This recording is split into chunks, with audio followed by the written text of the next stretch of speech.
Hello, everyone. We want to first of all thank God for another opportunity, another day that was never seen before. We are happy that we have another Sunday to bring to you another broadcast of our Endangered series. So we're going to pray that people will start logging on, start to send us some comments. Looks like we have some people already watching and waiting. So we thank you. Looks like East Texas is already representing, and so we pray that others would join in. Definitely share our videos. Start a watch party. Let someone know that you are watching and that you are definitely waiting for the word today. We've been in this Endangered series for the last, this is chapter 7. And so chapter 7, the number 7 normally means completion. We're going to see how far God continues to allow us to go through this series. There may be some things that we do differently, but we will definitely try to continue to bring the word.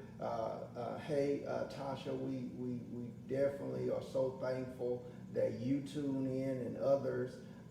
You all are near and dear to my heart, and I love you. And I want to say I'm very appreciative for every person that logs in and says hello, that they are giving us comments even after the broadcast. And so that's definitely makes an impression upon me that someone is receiving a word that is significant to their lives in this present time. We are dealing with trying times, or so as we have spoken about over the last few weeks, whether it is with this pandemic, whether it is the epidemic of racial equality or inequality. We are still focused on giving enlightenment and how those things, all those variables that are moving within our society, within our world, and how the Word of God speaks to us about those things. I believe that you can't miss God. You can't miss Him. You can't miss His Word as He speaks to all of humanity. Everyone in the earth, I believe that God's voice is ringing loud, ringing clear as to how He wants to address and speak to some of the subject matters that are transpiring during our time. I think things are unprecedented. We are going through unprecedented times that we've never seen before. And that's a struggle for some. But I believe through prayer, through supplication, through seeking God's face, I believe God will continue to give us clarity and give us direction on how we should proceed with one another, whether we have our differences or not. And I think that is beautiful as well, that we are all unique.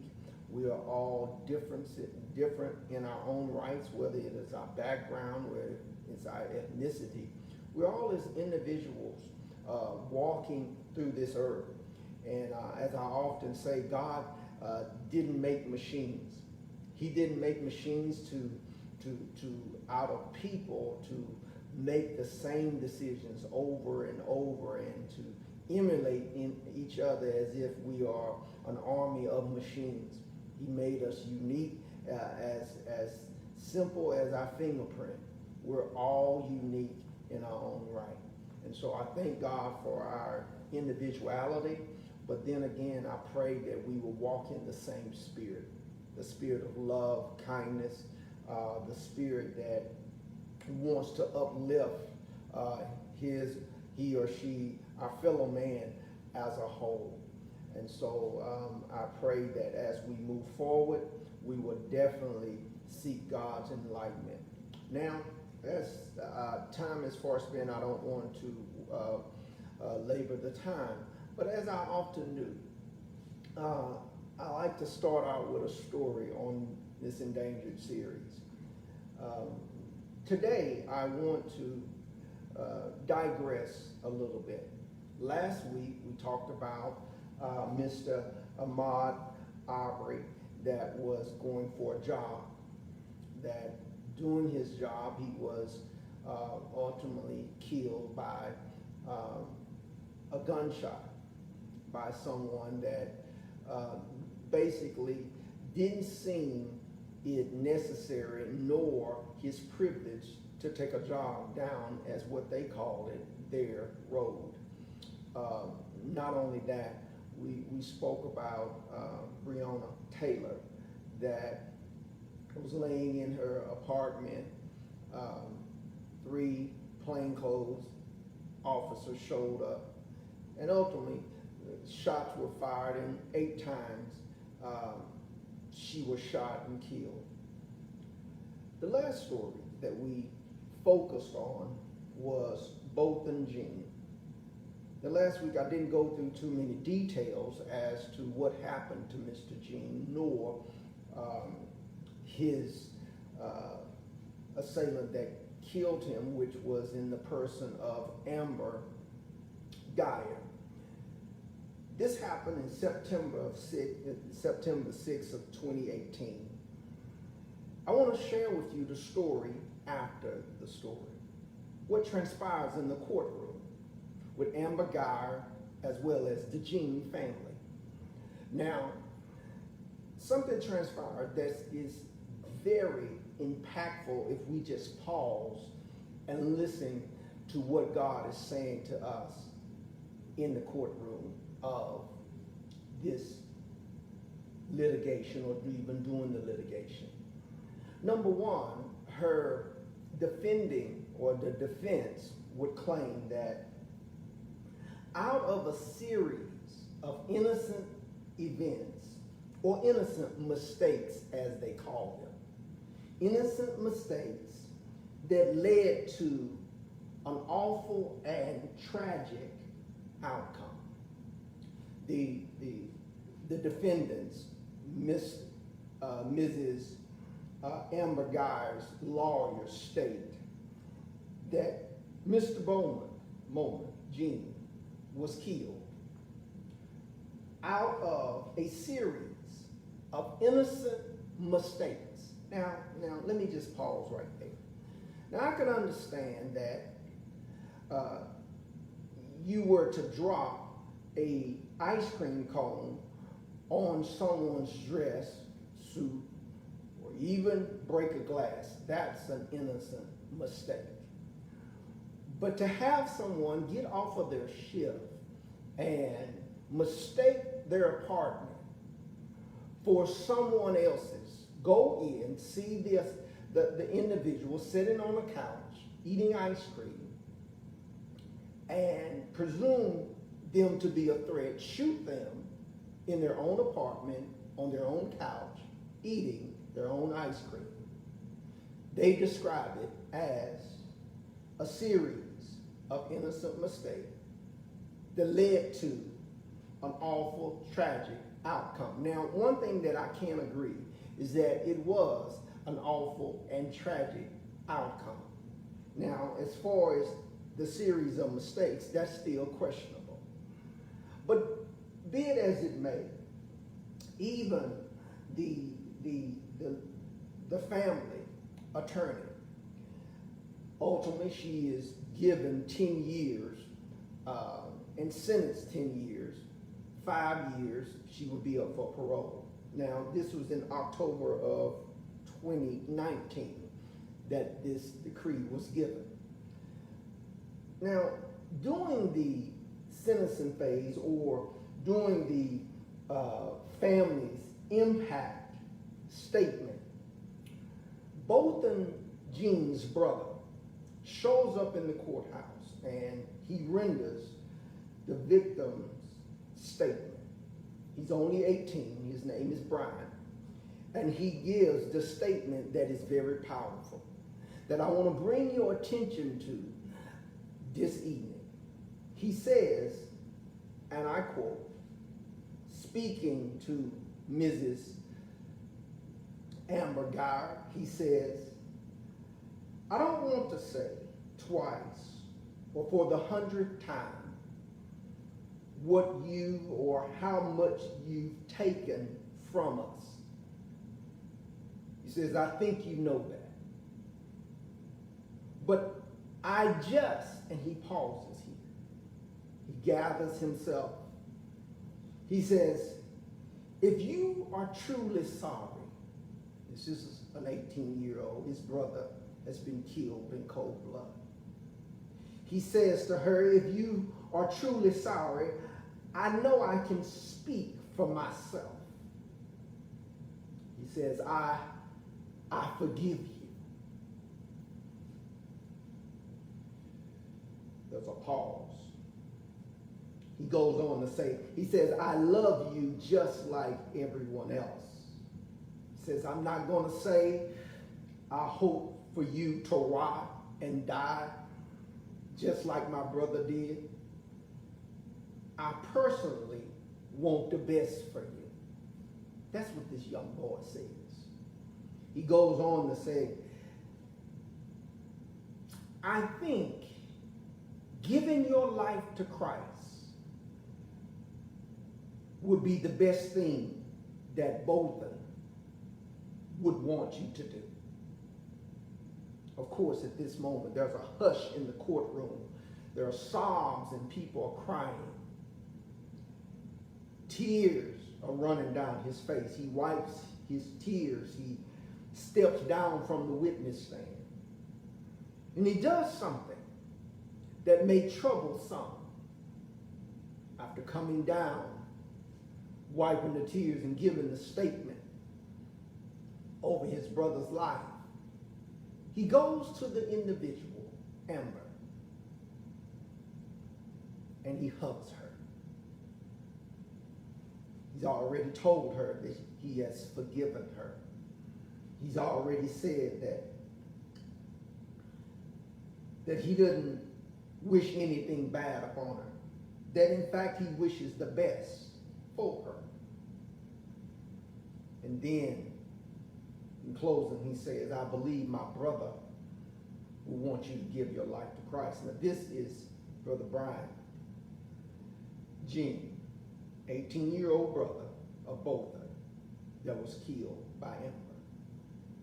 Now at this point, the judge, District Judge Tammy Kemp, she does something that has left the courtroom in awe, and even among the legal system has been talked about since then.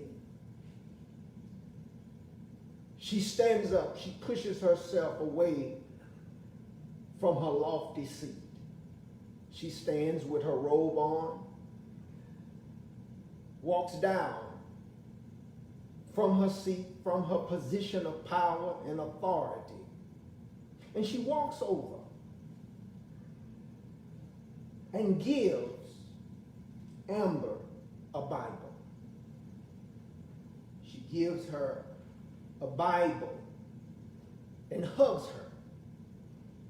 And she commences to tell her, you can have mine. She says, I have 2 or 3 at home, but this is the one that I use the most. She says, your job over the next month is to say right here. Say right here, John chapter 3, verse 16. She says, there it is, where you start. She says, this is where you start. For God so loved the world. Yes, you know the rest. But he gave his only begotten Son. She says, start right there. Now the question, as I meditated and this courtroom scene ran through my mind over the last few days, God posed a question to me that I would like to pose to you as well. He asked me this question: how far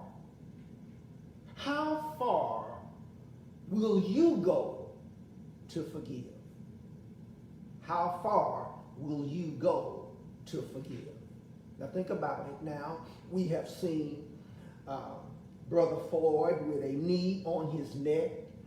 We've seen how Mr. Bird over the last few weeks, we talked about his story. He was dragged a half a mile before he was decapitated. And then his body was left, partials of it, over a 3-mile span, 80 pieces of his body. And then his body was dumped in front of a church on Holmes Road. We've seen how Brother Aubrey was shot, killed. Trayvon Martin, just the names go on and on, how we have explored the tragedies that have taken place. And God posed a question to me that I'm going to question you today. How far will you go to forgive? Think about the many people that have caused you pain, the many instances and situations that you've been through in life that have caused you pain and trauma. And some of those things you still harbor in your heart, and some of those things you're still weighted down with because there's resentment, there's pain, there's even hate. So of course, we have to look to the Word to give us clarity on how to deal, how to process, how to forgive one another. Because many times when we think about forgiveness, it is seen as a weakness rather a strength. Because if I forgive you for what you've taken me through, if I forgive you over and over, does that mean that I'm weak? Does that mean that I'm naive? How does it, what happens then when we forgive our enemies, when we pray for them? I believe God gives us clarity, and I believe that he doesn't say it in a biased way or in a way that it would deem us not be able to relate, or him not being able to relate to us.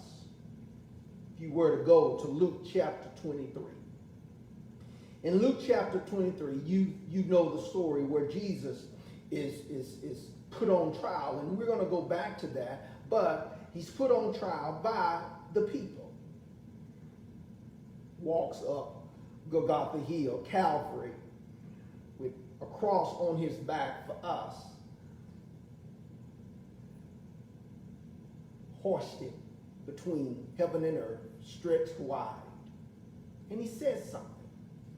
While hanging on that cross, while hanging and bleeding and dying, he says in verse 34, he says, Father, forgive them, for they know not what they do. Now, when you think about this, you're probably saying that, Christopher, hold on. You mean to tell me the white supremacists, the people that are keeping us under oppression, and even us ourselves to some degree, when we cause each other pain? Are you telling me that people don't know what they are doing?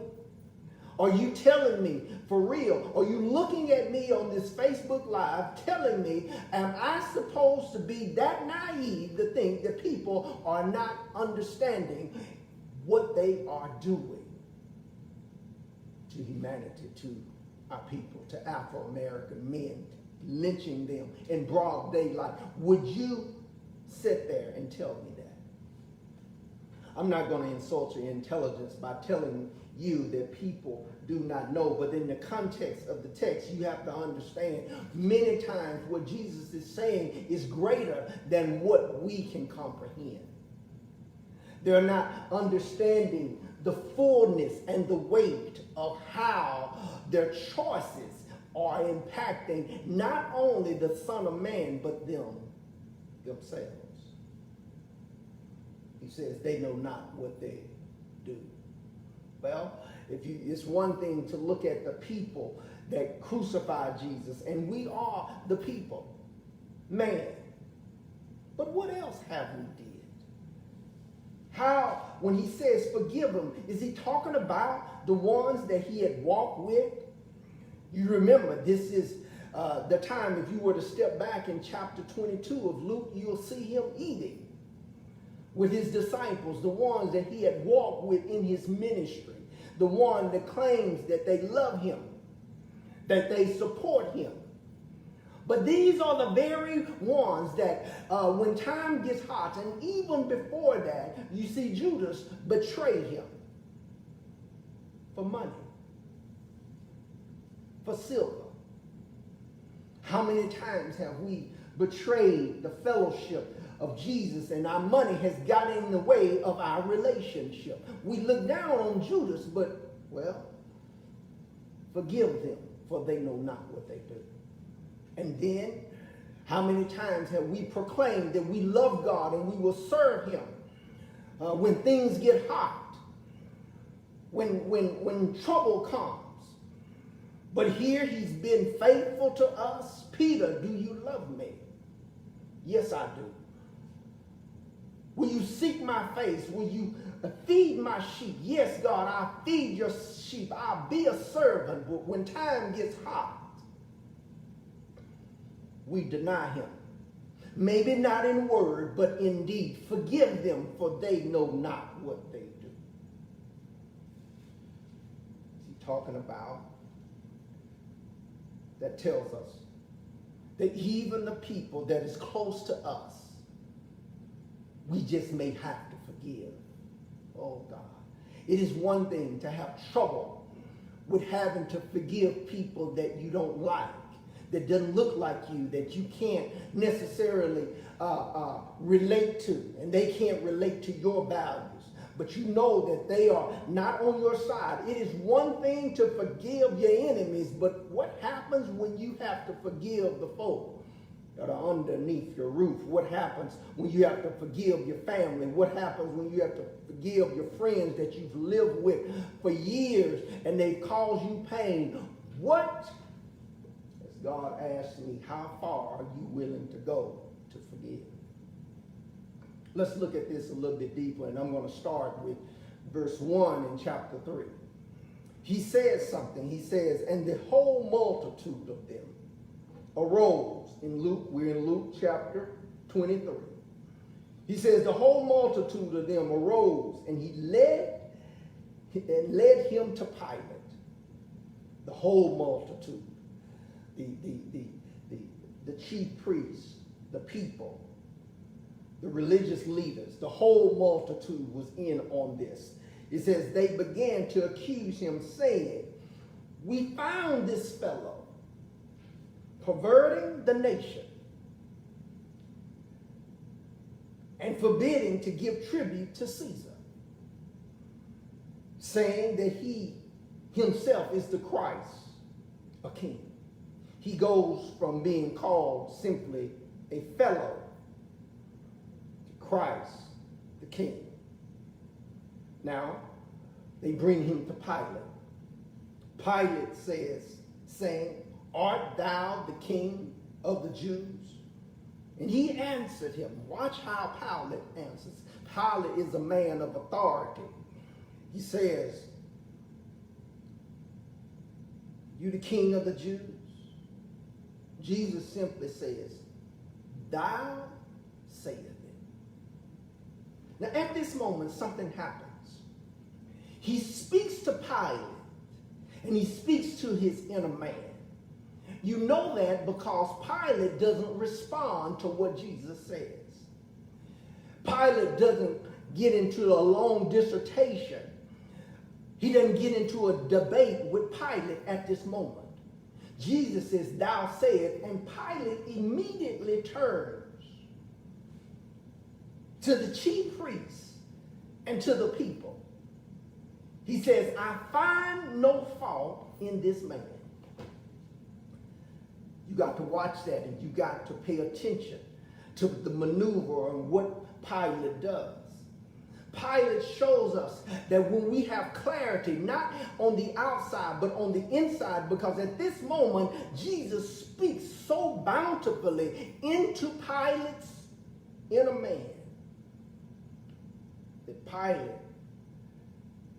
convicted from within, and turns to those that is questioning who Jesus is and his behavior. And Pilate says, this man I find no fault. See, what Pilate is showing us is that many times Jesus is speaking to us in simplicity. He's speaking to us in such an in-depth simplicity that our ear is to the world, but he draws our ear to him, showing us who he is and what we should be doing in our lives, how we should be operating, because man will pull you one way and God will pull you to another. And it just depends on what is the stronger, or who is the strongest in your life.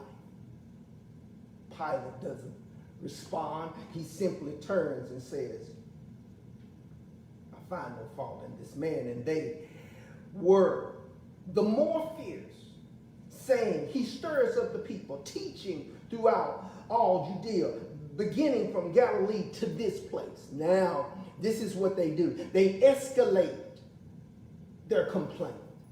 And this is what we must realize, that when you stand for right, that the enemy, when you stand for right, that doesn't mean the enemy is going to back down.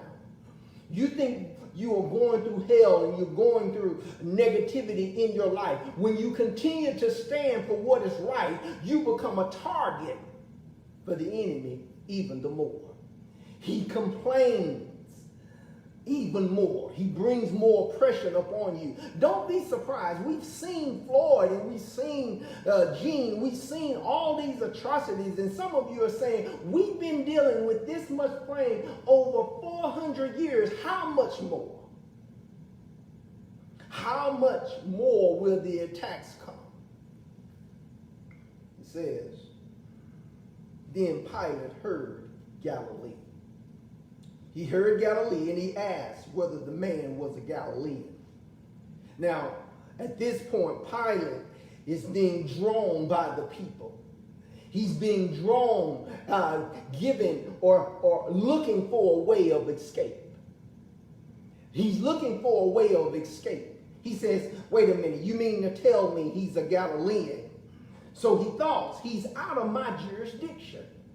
Verse 6 says, as soon as he knew that he belonged unto Herod's jurisdiction, he sent him to Herod, who himself also was at Jerusalem at this time. And you say, well, that's not really that biblical to send him to Herod.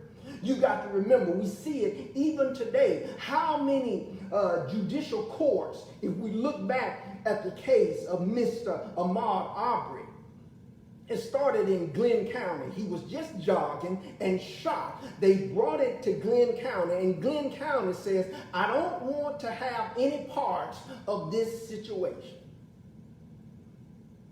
So what Glenn County does, what Pilate does, they send him to another jurisdiction. In Arbery's case, it was sent to 3 or 4 county courts before someone says, let's address this case. Pilate does the same. See, it didn't just, what is going on in our world and in our society today just hadn't started.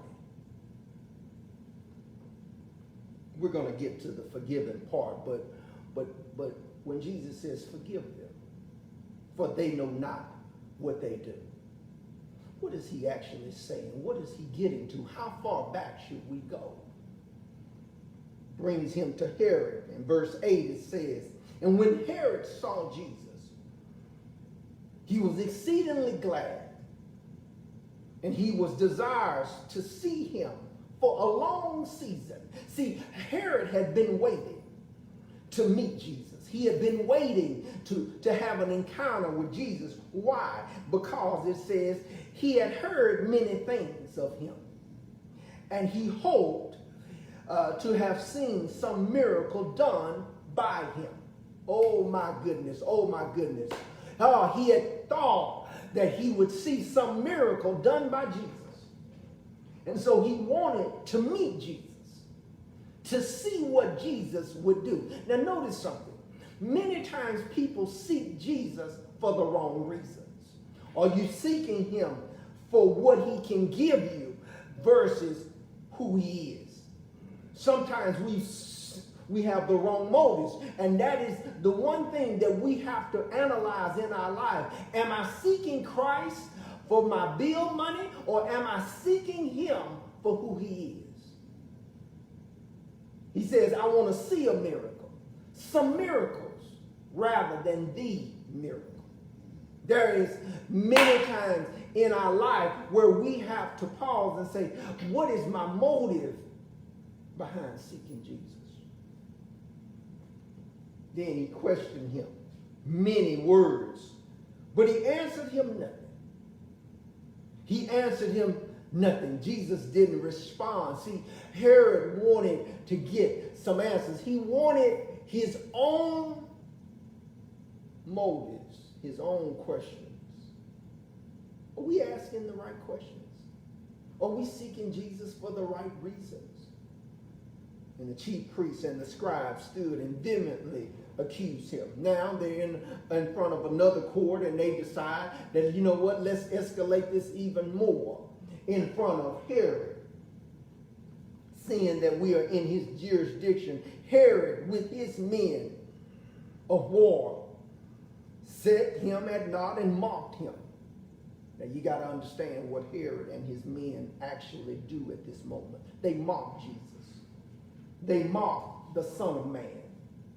They mock the one that could hold their life in his hand. They mock him. What does that word mock mean? It means to play with, to trifle with.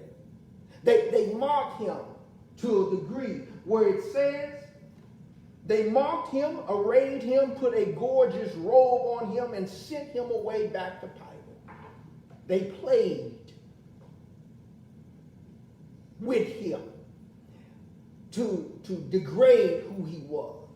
Now, you have to understand that at this point here, at this point, they are maneuvering. They are handling, they are trifling with. You know how you hear the term, don't trifle with him. They play, they mock him. Now, you may say, well, that's interesting. That couldn't have been too much harm. Well, as I finish, what are they actually doing? I think we're going to pick up with this next week. What are they doing? My son, he, just the other day, he was sitting down with, as he called it, his pawpaw, and his pawpaw had a birthday just this month.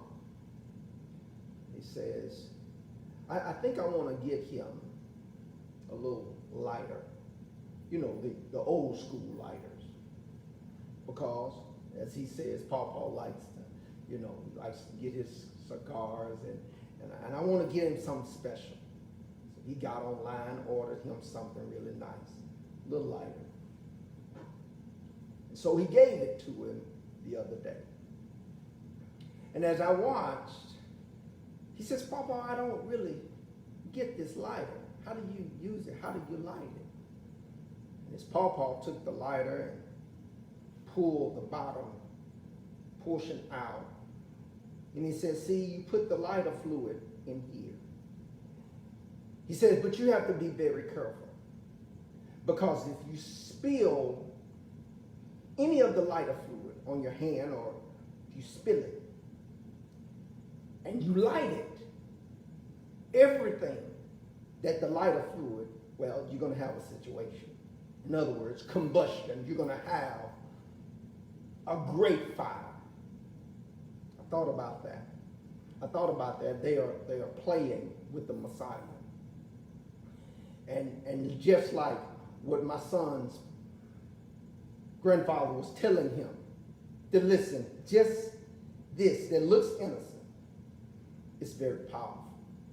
If you underestimate, if you handle it incorrectly, you can have a moment. Notice something. Pilate's soldiers are handling the Messiah. Here in the last few hours of his life, many, the religious, they're handling him as if he is a rag doll. Oh my. You have to look at your life and say, how am I handling the Messiah that hung, bled, and died for me? How am I handling him? Because when we look at humanity today, I believe that when you look at a pandemic in 2020, when you look at someone that can lay their knee on the man, on a man's neck, and people will film him and not move up on that officer to get him off because that man says, I cannot breathe for 8 minutes. For 8 minutes to watch a man die, to suffocate under the weight of the knee of another man, for humanity to stand back and watch as if nothing is happening. Here they are mocking the Son of Man as if he's just anybody. I believe that when you have a pandemic to shut down the whole world, God is saying, see, you handled me. You're mocking my son and what he did on Calvary. Let me get your attention as to who he is. What my son realized that his grandfather was telling him, be careful. Be careful how you handle this gift. Because if you handle this gift improperly, it could not only hurt you, but it could hurt somebody else. Be careful how you handle the gift that hung and bled on Calvary for our lives. Be careful how you handle him. How far will you go to forgive?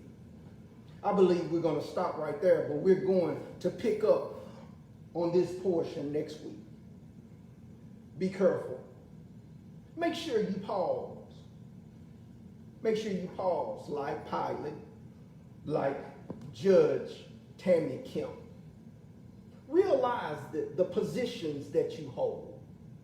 Pause. Because sometimes we can have power and we misappropriate our power on those that are in lesser positions. Those that are guilty. Be careful how you extend a rod versus a reed. See, a reed is fixed. A rod is fixed. It doesn't bend. A reed bends. Both can be used as tools of correction. Be careful. Be careful. How far will you go to forgive? I will see you next week, same time, same place. Hey, if you will, go out to our website, cstephenson.org. Hey, visit us there.